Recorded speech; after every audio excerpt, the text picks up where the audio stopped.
This is Top Accolade Global News Update. I am Abiodun Mohammed. A prominent Russian scientist involved in the country's hypersonic missile program has gone on trial accused of state treason amid tight secrecy and concerns over the health of the elderly defendant. Anatoly Maslov's trial opened in St. Petersburg on Thursday, the first case against three hypersonic missile scientists who worked at an institute in the Siberian city of Novosibirsk and who are now facing what the Kremlin has said are very serious accusations. The trial, marked as top secret, is closed to the media and public. The St. Petersburg court has said Maslov's lawyer could not be reached for comment on the opening of proceedings. A source close to Maslov, aged 76, told the Reuters news agency that the missile scientist had suffered 2 heart attacks and spent time in hospital since his arrest last June in Novosibirsk. Doctors in the pretrial detention center have not given Maslov access to all the medication prescribed by his normal physician, the source said, adding, in quotes, he is holding on, but of course his condition isn't very good. Pressmen could not independently verify the accusation regarding the denial of medication. Maslov was a professor and researcher at the Kristianovich Institute of Theoretical and Applied Mechanics, one of Russia's top scientific centers.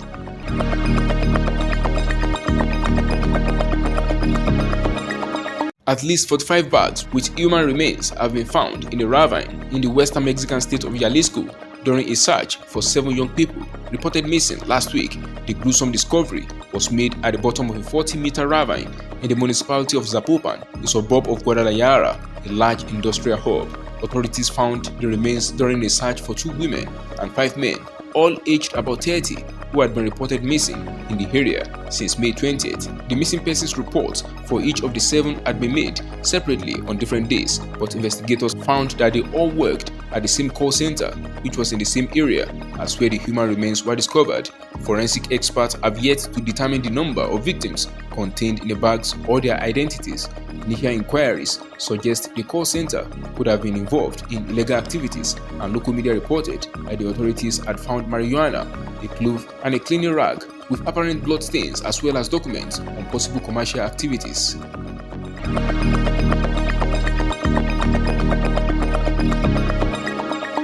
The US Senate on Thursday passed bipartisan legislation backed by President Joe Biden that lifts government's $31.4 trillion debt ceiling, averting what would have been a first-ever default. The Senate voted 63-36 to approve the bill that had been passed on Wednesday by the House of Representatives as lawmakers raced against the clock following months of bipartisan bickering between Democrats and Republicans.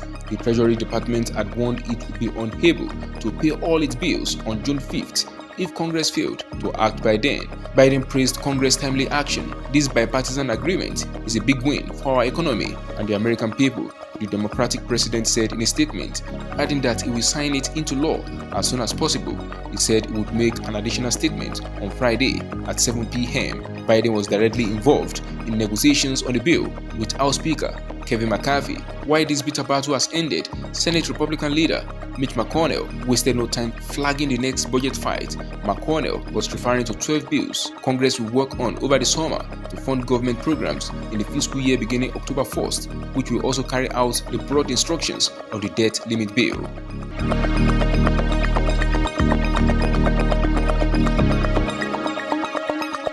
BRICS foreign ministers on Thursday asserted their bloc's ambition to rival Western powers, but their talk in South Africa were overshadowed by questions over whether Russia's president would be arrested if he attended a summit in August. South Africa's foreign minister, Naledi Pandor, said her country was mulling options of Vladimir Putin, the subject of a war crimes arrest warrant issued by the International Criminal Court (ICC), came to the planned BRICS summit in Johannesburg.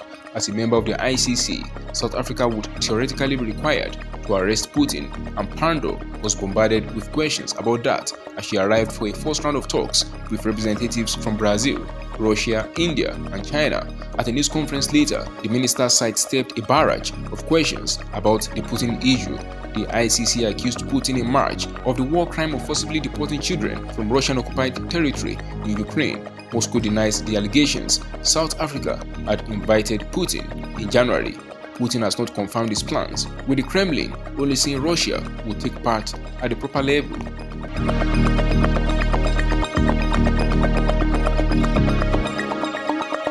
Indian opposition leader Rahul Gandhi on Thursday criticized Prime Minister Narendra Modi's handling of relations with China, saying Beijing was in quote occupying our territory, while also taking a dig at the Hindu nationalist leader over the country's religious polarization.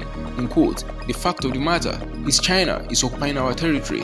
It is an accepted fact," Gandhi, who belongs to the opposition Congress Party, said in remarks at the National Press Club in a visit to Washington.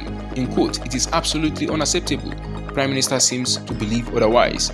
India's embassy in Washington did not immediately respond to a request for comment. Gandhi's trip comes weeks ahead of Modi's scheduled US visit later this month. China and India have been uneasy neighbors for decades, following a war on their disputed Himalayan frontier in the early 1960s. After deadly border clashes in 2020 that killed 20 Indian soldiers and 4 Chinese troops, China this year ramped up tension by renaming 11 locations in India's eastern state of Arunachal Pradesh, which China calls southern Tibet and claims as its territory.